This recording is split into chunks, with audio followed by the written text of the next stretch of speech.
Hello.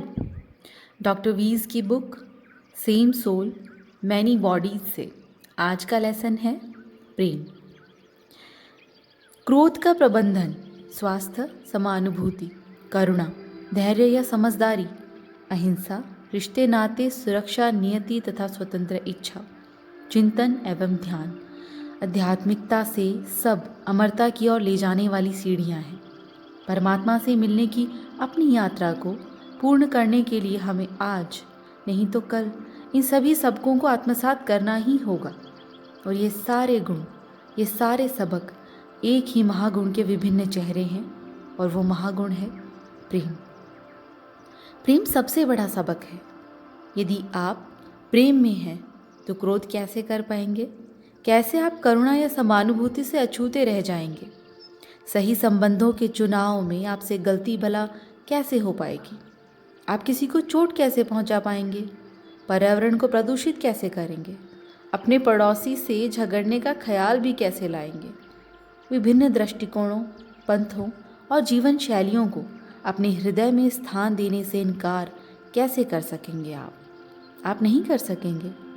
Doctor कहते हैं कि जब मेरे रोगी रिग्रेशन के लिए या प्रोग्रेशन के माध्यम से अपने डर और आघात पर विजय पाने में सफल होते हैं, तब असल में वे प्रेम का लेसन पढ़ रहे होते हैं।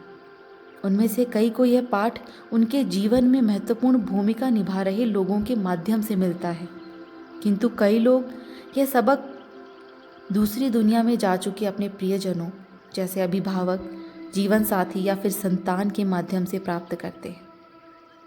मैं ठीक हूँ।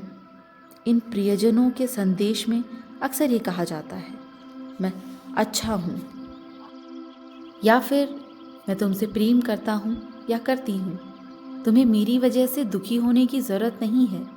तुम्हारी दुनिया से परे इस दुनिया में अंधेरा नहीं बल्कि उजाला ही उजाला है, क्योंकि यहाँ प्रेम है और प्रेम ही प्रकाश है। डॉक्टर कहते हैं हालांकि इन संदेशों का मानसिक इच्छा पूर्ति या फिर किसी अपने को खोने के दर्द को कम करने के लिए की गई फंतासी होने की संभावना हो सकती है, किंतु मैं ऐसा नहीं सोचता। मैंने बहुत सारे लोगों को बहुत सारी बार इन्हें अनुभव करते हुए देखा है। प्रेम ही है जिसे हम जन्म दर जन्म साथ लिए चलते हैं।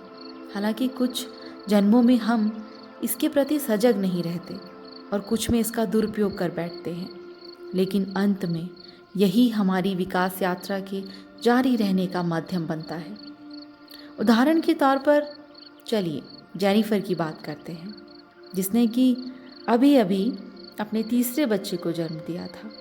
जैसे ही उसने अपने नवजात शिशु को पहली बार हाथों में उठाया, वैसे ही वह पहचान गई कि वही ऊर्जा, वही भाव आँखों में, तुरंत ही एक जुड़ाव समझ में आया उसे।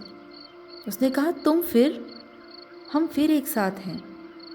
वह बच्ची एक पूर्व जन्म में जेनिफर की दादी थी। उम्र भर दोनों बुरी तरह लड़ती रही और एक दूसरे को चाहती भी थी। हालांकि दोनों में किसी ने भी अपने प्यार को कभी अभिव्यक्त नहीं किया। अब वह जानती थी कि पुरानी गलतियों को सुधारने का अवसर आ गया था। हमारी दुनिया में प्रेम के तमाम रूप मौजूद हैं। रूमानी प्रेम, एक बच्चे का अपने माता पिता के लिए और माता पिता का अपने बच्चे के लिए प्रेम। प्रकृति प्रेम, संगीत के लिए प्रेम, कविता के लिए प्रेम, धरती एवं स्वर्ग में पाई जाने वाली तमाम चीज़ों के लिए प्रेम। हमारे मरने पर भी प्रेम जीवित रहता है और आत्मा के साथ दूसरा जन्म लेता है और वापस आता है। यह तमाम रहस्यों का स्पष्टीकरण है। मेरे लिए तो यह सर्वोच्च धर्म है। यदि हम सब अपने अपने तरीकों से प्रेम कर सकें, यदि हम उन सभी परंपराओं को त्याग दें जो कहती हैं कि मेरा रास्ता ही सच्चा रास्ता है और बाकी सारे गलत हैं, यदि हम उस तमाम हिंसा, तकरार और दर्द से तौबा कर लें जो कि हम एक खास ईश्वर के नाम पर करते हैं, हमारा ईश्वर, जबकि हकीकत यह है कि ईश्वर एक है, ईश्वर प्रेम है, तो हमें स्वर्ग का हकदार होने के लिए इतने असंख्य जन्मों से होकर नहीं गुजरना पड़ेगा। आगे डॉक्टर ने अपनी एक पेशेंट क्रिस्टिना का केस शेयर किया। वो अमेरिकन महिला थी जो कि एक बहुत बड़ी कंपनी में काम करती थी और वो कंपनी उसके खुद पिता की थी। लेकिन वो कहती है कि मैं कोई निर्णय नहीं लेती और ना ही कंपनी की योजनाओं में मेरा कोई दखल होता है। मेरी हैसियत एक नौकरानी से थोड़ी सी ज़्यादा है क्योंकि मेरे पास अपना एक ऑफिस है। और यह बात उसको कुंठित करती है। वो कहती है कि यदि मुझे फैसले लेने के अधिकार दे दिए जाएं तो मैं बताऊं कि मैं क्या कर सकती हूँ। वे महिलाओं के लिए कपड़े बनाते हैं और इस बात में ही उनका कोई विश्वास नहीं है कि अंततः महिलाओं को यह तय करने दिया जाए कि वे कैसा दिखना चाहती हैं। इस मामले में मेरी नज़र उनसे बेहतर है। मैं उनके मुकाबले कहीं अधिक इंटेलिजेंट हूँ। उनके बनाए कपड़े उनकी सनक का नमूना है और जैसा कि तमाम सनकों के साथ होता है, वे कपड़े भी प्रचलन से बाहर हो गए हैं। लोग कब का उन्हें खरीदना बंद कर चुके हैं और मेरे बनाए कपड़े कालातीत होंगे। डॉक्टर ने कहा कि लेकिन वह आपकी बात नहीं सुनेंगे। क्रिस्टिना ने कहा, वह मुझे इस तरह चुप करा देते हैं जैसे मैं कोई कार का इंजन हूँ। मैं कोशिशें कर कर के हार चुकी हूँ। उनके साथ लड़ने का मतलब है बस सवाल पे सवाल। डॉक्टर ने कहा, आपकी माँ के बारे में क्या ख्याल है? क्या वो आपकी मदद कर सकती हैं? वे खुद अपनी मदद नहीं कर सकती। मेरी माँ सिर्फ एक सजावटी वस्तु है। क्रिस्टिना अपने पिता से इतनी सारी शिकायतें लेकर बैठी थी। उसके 2 भाई थे जिन्हें बिना काम किए भी बहुत ज़्यादा कंपनी में वैल्यू मिलती थी और जो भी तरक्कियां या सम्मान था वो उन्हें मिलता था। और क्रिस्टिना कहती है कि मेरे पिता खुद को इतना श्रेष्ठ समझते हैं कि उन्हें किसी की सलाह की ज़रूरत महसूस नहीं होती। लेकिन उन्हें तरक्की और सम्मान मिलने वाली आपकी बात बिल्कुल सच है। मैं स्त्री हूँ ना, इसीलिए किसी भी तरह की तरक्की या सम्मान पर मेरा हक कैसे हो सकता है? यह लैटिन अमेरिकी महिलाओं में पाई जाने वाली आम शिकायत थी, जो कि एक ऐसी संस्कृति में खुद को दमित महसूस कर रही थी जिसका कि अभी 20वीं शताब्दी में भी सामना नहीं हुआ। जाहिर तौर पे यदि प्रतिभा के हिसाब से देखा जाए तो वह परिवार का सितारा थी, किंतु परंपराओं तथा बंद दिमाग मानसिकता के बादलों ने उसे अपनी चमक बिखेरने से रोक रखा था। क्रिस्टिना में एक अद्भुत किस्म का भावनात्मक द्वंद्व था। वह अपने पिता से प्यार भी करती थी और उसी इंसान से वह नफरत भी करती थी। वो कहती है कि उस समाज में पुरुष यदि 1000 हैं तो स्त्री 0। उन्होंने कभी मुझे मारा नहीं कभी कोई क्रूरता दिखाई। उल्टे उन्होंने मुझे वह सब दिया जो मैं चाहती थी और यही असली परेशानी थी। मैंने कभी भी कुछ कमाया नहीं, खुद के बलबूते पर हासिल नहीं किया, या कहूँ कि मैंने वह सब आज्ञाकारी होने की कीमत पर कमाया। बहुत छोटी उम्र में ही मुझे इस बात का एहसास हो गया था कि मैं अपने भाइयों के मुकाबले कहीं अधिक प्रतिभाशाली थी। 20 साल की होते होते मैं यह जान भी गई थी कि मैं अपने पिता से भी 2 हाथ आगे हूँ। ब्राज़ील में मैंने कुछ समय उनके साथ काम किया, कंपनी को आगे बढ़ाने में मदद की बिना उसका श्रेय लिए। लेकिन इससे मेरा कोई भला नहीं हुआ। मुझे दूध से मक्खी की तरह निकाल कर अलग कर दिया गया, न सिर्फ मेरे पिता द्वारा बल्कि उन भाइयों द्वारा भी जो कि मेरी प्रतिभा से जलते थे, तथा मेरी माँ जो कि उनकी गुलाम थी। यह गलत था, यह अन्याय था और इसलिए मैंने उस पहले आदमी से शादी कर ली जो कि मेरे पीछे आया, बिना यह जाने कि वह भी उतना ही निरंकुश और अन्यायी था। जब उसका रिग्रेशन किया गया, वह बस इतना ही बता पाई कि वह उत्तरी अफ्रीका के एक मुस्लिम समाज में रहती थी, जो कि उस समय वह एक पुरुष थी, धार्मिक आख्यानों या कहें कि कविताओं का लेखक, और यह कि उसका पिता भी उसी की तरह एक लेखक था। अपने पिता के प्रति उसके मन में अपार ईर्ष्या थी क्योंकि वह प्रसिद्ध, प्रतिभा और आय के मामले में उससे कहीं ज़्यादा थे। इस जन्म में देखे गए संबंधों का उसके वर्तमान जन्म की परिस्थितियों से इतना अधिक साम्य था कि उसे लगा कि उसके द्वारा देखी गई चीज़ें सिर्फ इमेजिनेशन थी। दूसरे रेग्रेशन में कुछ अधिक दिलचस्प था। उसने अपने आप को एक मध्ययुगीन समय में 12वीं शताब्दी में पाया, जब वह एक पादरी था जो कि पहाड़ों में दक्षिणी मध्य फ्रांस की एक जगह में रहता था। वह उस समय न केवल पुनर्जन्म में विश्वास करता था, बल्कि औरों को ऐसा करने के लिए प्रेरित करता था। वह एक हीलर था और उसके अंदर ऐसी दैवीय शक्तियाँ थीं कि वो बीमार लोगों को हाथ लगाकर स्पर्श करते ही चमत्कार पूर्ण रूप से उनके रोग ठीक कर सकता था। जाहिर है कि वह लोगों का चहेता था और किसी और के पास ऐसी योग्यता नहीं थी।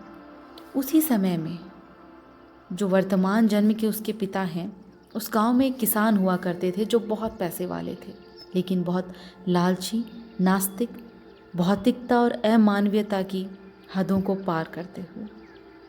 वह इस मामले में सबसे अधिक धनी भी थे। बहुत सारी ज़मीन, पैसा उनके पास था और वह कहता है कि मेरी एक प्रेमिका थी जो मुझसे प्यार करती थी, लेकिन मैंने आजीवन ब्रह्मचर्य का व्रत लिया था। वह केवल आध्यात्मिकता या दैवीय प्रेम की आकांक्षी थी। मैं कहती कि तुम्हें प्रेम करके मैं ईश्वर के प्रति अपना प्रेम प्रदर्शित करती हूँ। उसी बीच रोम से आई एक आक्रमणकारी सेना ने जब उस गांव पे हमला किया तो उस किसान ने उस नौजवान पर यह आरोप लगाया कि वह काला जादू करता है। और जब सेना के पदाधिकारियों तक ये बात पहुंची कि वह स्पर्श मात्र से रोगियों के ठीक होने और पुनर्जन्म संबंधी अवधारणाओं के बारे में लोगों को बताता है, तो उन्होंने किसान की बातों पर विश्वास कर उसे जिंदा जला दिया। वह कहता है कि यह एक बेहद तकलीफदेह मौत थी, क्योंकि आग की लपटों के साथ उस धुएं की वजह से भी मेरे लिए मरते मरते अपनी प्रेमिका को देख पाना भी संभव ना हो सका, जो कि रोती हुई मुझे मरते देखने और दूर से यथासंभव धीरज बंधाने को वहाँ मौजूद थी। मेरे मरने के कुछ ही पलों बाद उसने भी ऊंचाई से एक दर्रे में छलांग लगाकर अपनी जान दे दी। मृत्यु के बाद अशरीरी अवस्था में मैं देख सकता हूँ कि नीचे गांव में क्या चल रहा है। उस किसान के मन में मेरे प्रति जो ईर्ष्या थी, जिसके बारे में जीते जी मुझे कुछ भी नहीं पता था, वह कभी ख़त्म नहीं हुई। उसे एक प्रेम रहित विवाह बंधन में बंधना पड़ा और समय के साथ वह और भी अधिक कड़वा और भी अधिक क्रूर होता चला गया। इस जन्म की पुनरावलोकन में मैं देख सकता हूँ कि आने वाले एक जन्म में मैं एक किसान की, जो कि उस जन्म में एक मोची हुआ, मदद करने, उसे उसके हिस्से के सबक सीखने में सहायता करने के लिए वापस आया था। किंतु मैं अपने उद्देश्य में सफल नहीं हो सका। वह बार बार इसी रूप में वापस आता रहेगा, बिना किसी तरक्की के। मैंने महसूस किया कि असफल हो गया था, और इस असफलता की वजह यह थी कि अपने दिल की गहराई में मैं उसके प्रति नफरत पाले हुए था। उसने मुझे इससे भी बुरी बात, उस लड़की को जिसे मैं चाहता था, मरवाया था। और इसीलिए मैं ये देखकर खुश था कि उसके जीवन में सिवाय कड़वाहट, अधूरेपन और दुखों के और कुछ भी नहीं था। मैं जानता था कि मेरी ये भावनाएं सही नहीं, किंतु मेरा उन पर कोई जोर नहीं था। यदि मैं इसे अस्वीकार करता हूँ तो यह एक ढोंग होगा।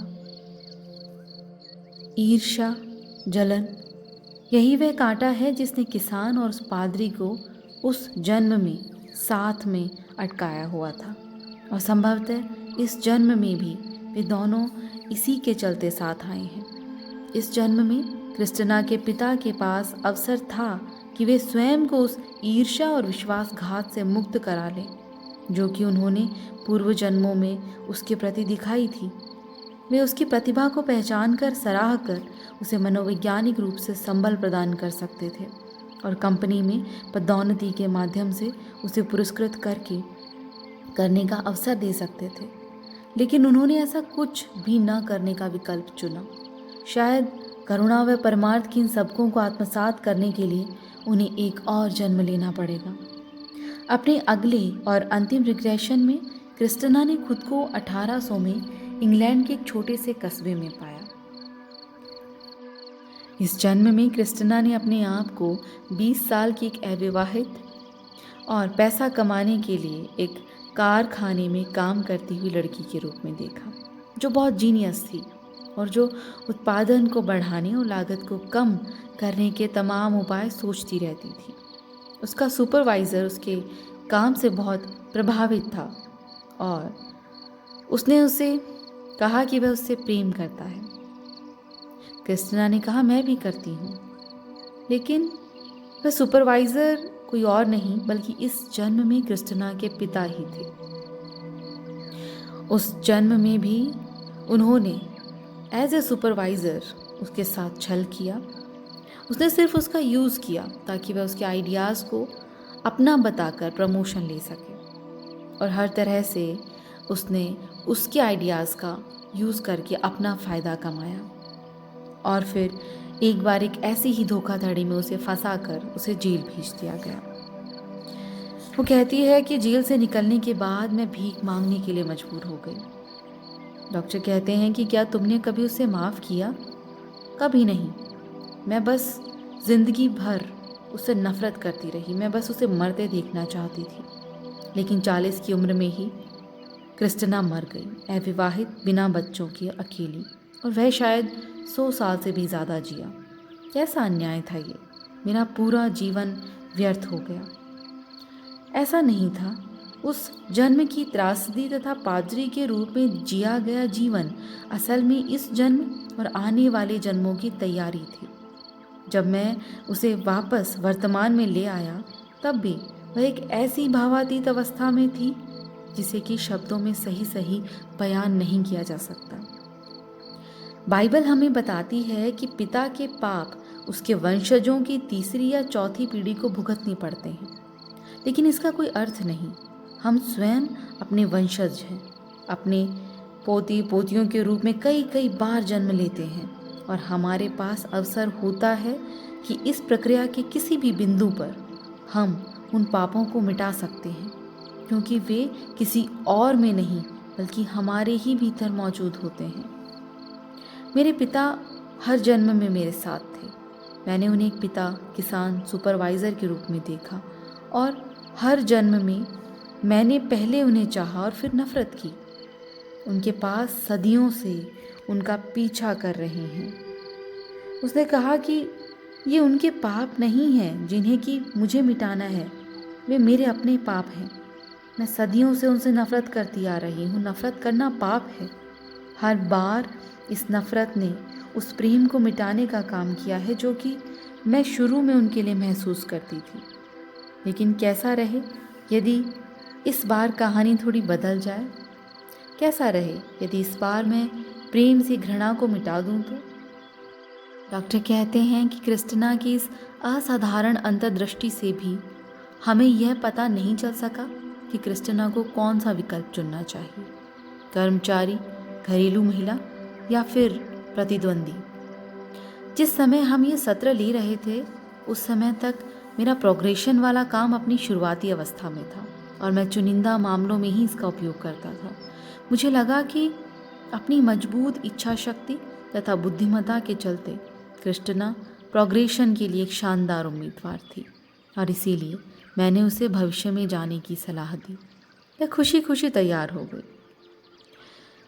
डॉक्टर कहते हैं कि भविष्य में आगे देखने को जब उससे कहा गया तो उसने अपने पिता की कंपनी में काम करते रहने का निर्णय लिया है। उसने कहा, मैं बीमार हूँ, शारीरिक रूप से बीमार, लेकिन मेरे ताकीद करने के बावजूद उसने मुझे उसे वापस लाने से रोक दिया। ये हताशा से उपजी बीमारी है। ये नौकरी सचमुच मेरा दम घोंट रही है। मेरा दमा और भी अधिक बिगड़ गया है। मैं सांस नहीं ले पा रही। यह 2 शताब्दी पहले इंग्लैंड में हुए अनुभव जैसा है। मैं जेल में हूँ। एक घरेलू महिला के रूप में उसके द्वारा देखा गया अपना भविष्य भी उतना ही अंधकार में था। मेरे दोनों बच्चे बड़े हो गए हैं और बड़े होकर मुझसे दूर चले गए हैं। मैं अकेली हूँ। मैंने कभी दोबारा शादी नहीं की।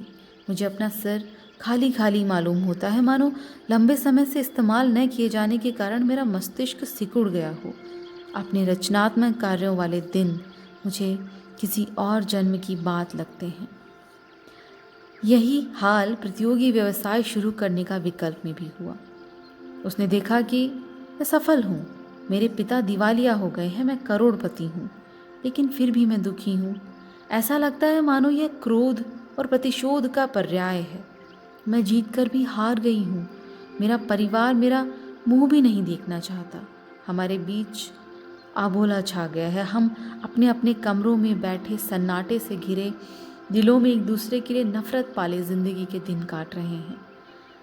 डॉक्टर कहते हैं जब मैं उसे वर्तमान में लेकर आया तो मुझे उम्मीद थी कि वह दुखी होगी, लेकिन बजाय इसके वह खुशी से चहक रही थी। एक चौथा विकल्प भी है, मैं खुशी से चिल्लाई। ऐसा विकल्प जिसके बारे में मुझे पहले ख्याल नहीं था। मैं अपना खुद का व्यवसाय तो ज़रूर शुरू करूंगी, लेकिन अपने पिता के मुकाबले में नहीं। डॉक्टर ने कहा क्या यह जोखिम भरा नहीं होगा? उसने कहा नहीं, मैं मार्केटिंग या डिज़ाइन का हुनर तो सभी व्यवसायों में काम आता है। कुकवेयर, सिरेमिक, मैं अच्छी रसोइया और काम चलाऊ पॉटर भी हूँ, तो मुझे कम से कम इतना तो पता रहेगा कि मैं किस बारे में बात कर रही हूँ। और इसलिए जब मेरा व्यवसाय सफल होगा तो मेरे पिता को मुझ पर गर्व होगा और आखिरकार वे मुझे चाहने लगेंगे। इसी उम्मीद के साथ क्रिस्टिना संतुष्ट होकर वहाँ से चली गई। लेकिन डॉक्टर कहते हैं कि मैंने उसके मन की गुत्थी सुलझाने में उसकी मदद की, किंतु अभी बहुत कुछ किया जाना बाकी था। मैंने पापों की अगली पीढ़ियों में संचरण होने संबंधी उसकी अंतर्दृष्टि पर पुनः विचार किया और यह सोचने लगा कि क्या वह इस दिशा में आगे की और कुछ बता पाएगी। और इसीलिए कुछ महीनों के बाद जब उसने दोबारा मुझे फ़ोन किया समय लेने के लिए, तो मैं बेहद खुश था।